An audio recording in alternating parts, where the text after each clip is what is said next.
Robin Hood Radio presents Stage Right or Not with Michele Willens. Michele is a longtime journalist and herself is a published playwright of several theatrical works. She's a frequent contributor to the Huffington Post, Daily Beast, and the Atlantic websites. Another opening of another show. Well, a couple of big headlines this week about Broadway. First, and it's the one we've been waiting for, Aaron Sorkin's stage adaptation of To Kill a Mockingbird, which before the pandemic was on its way to become the most successful dramatic production in history, will resume performances on October 5th. And it will reopen with a pair of its original faces on stage. Jeff Daniels, who starred as Atticus Finch during the show's first year, will return. And Celia Keenan-Bolger, who won a Tony Award for her portrayal of Atticus's daughter, Scout, will be back as well. They are planning to remain in the cast until at least January 2nd. Now, offstage is where we find the big change. In April, you'll recall Scott Rudin, mega producer Scott Rudin, said he would step back from Broadway producing after devastating reports of his bullying behavior. So he's no longer attached to Mockingbird. Apparently, the same is true with the coming revival of The Music Man. Its main man, as far as tickets are concerned, is Hugh Jackman, of course, who we hear also wanted the Rudin name removed. And speaking of main men, to the rescue once again comes The Boss. Springsteen on Broadway, the rock legend's autobiographical show, which ran for 236 sold-out performances in 2017 and 18, will come back on June 26th at the St. James Theater, June 26th. And it's going to play through September 4th. Now, that will officially make it the first to open on Broadway since the pandemic. In the meantime, let's move on to some streaming options. Now, until Bruce made his surprising announcement, the earliest Broadway return was to be Hadestown, for which Andre DeShields won a Tony. Well, DeShields is making the most of his free time before returning to that one in August. He is taking on the role of a duplicitous Venetian in Volpone or The Fox, a Red Bull Theater reading. Hamish Linklater, I love him, also stars in Ben Jonson's 17th century comedy, as well as reliable sign stealers Christine Nielsen and Mary Testa. Now that one is available from today, June 14th, just through the 18th, the end of the week, redbulltheater.com. Moving on, we have Ohio State Murders. Now, this is a drama from Adrienne Kennedy, the Black playwright who has been enjoying a well-deserved, if highly belated, moment. It first premiered in 1992 and revolves around the harrowing memories of a woman, loosely based on Kennedy herself, who reminisces about events that happened during her undergraduate days many years earlier. That one is up from June 17th to the 20th and can be found on goodmantheater.org. And, or if you want the polar opposite, in so many ways, there is Becoming Dr. Ruth. You can watch the fine actress Tova Feldsha playing the well-known sex therapist Ruth Westheimer, now either live at the Bay Street Theater in Sag Harbor, New York through June 27th, or you can stream her in the same play via the North Coast Repertory Theater in California. That one's up through July 4th, and it's northcoastrep.org. From one famous Ruth to another, we have Ruth Bader Ginsburg, A Living Document, written by Diane Nora. This one will be available to stream on demand through Wednesday only, June 16th. Now, I watched this one last week, and I can't really recommend it. It's long, rather pedestrian, and so politically correct in terms of its Zoom casting that it's almost laughable. But if you are still eager for more and any RBG life details, well, go for it. And then there's Chester Bailey at Barrington Stage out your way. These low-price previews for this one begin Friday the 18th and Saturday the 19th. Tickets cost $35. It has been called a keenly observed, beautifully written tale about guilt and psychological resilience in the World War II era. Reed Birney, one of our great stage actors, is part of this ensemble. I am going to that one for sure. A trio of famous composers, aside from Bruce Springsteen, are featured in theatrical works as we speak. First, there is Love Linda, the life of Mrs. Cole Porter. That's at the York Theater through the week. Check out that site. After Midnight from the Signature is about Duke Ellington's run at the Cotton Club, and you can find that through Broadway On Demand.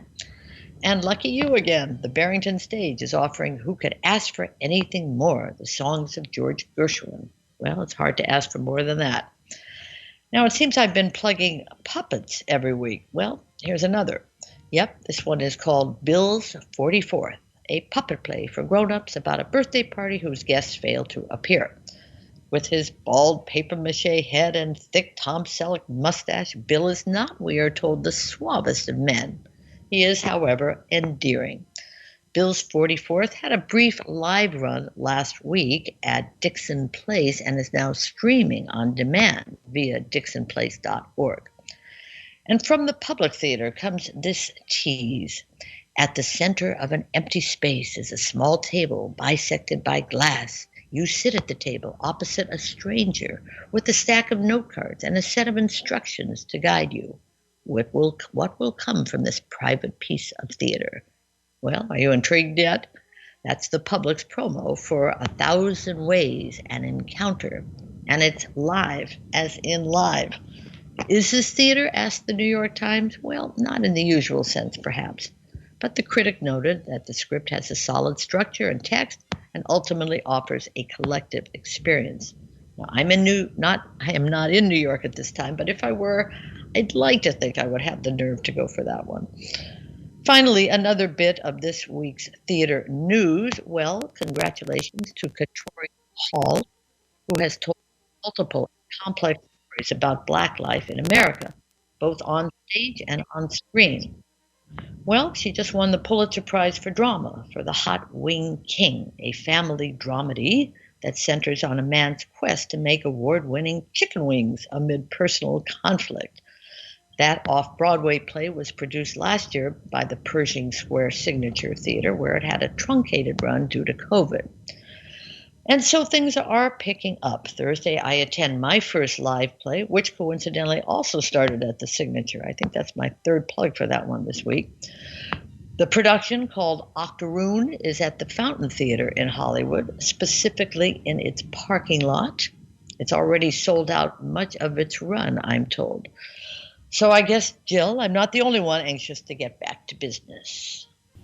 Oh, I imagine that there are a lot of people out there are probably pacing the parking lot. As we speak. Well, they're looking for a parking space, actually, which was always hard at that theater, but they're making arrangements for that. And I hear that LA is supposed. I mean, most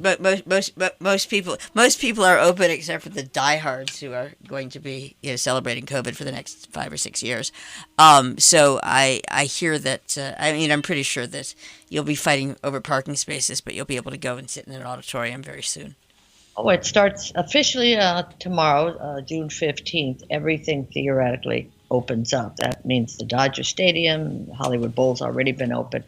Restaurant. I mean, it is kind of the official opening tomorrow, and I don't think masks are, mandated.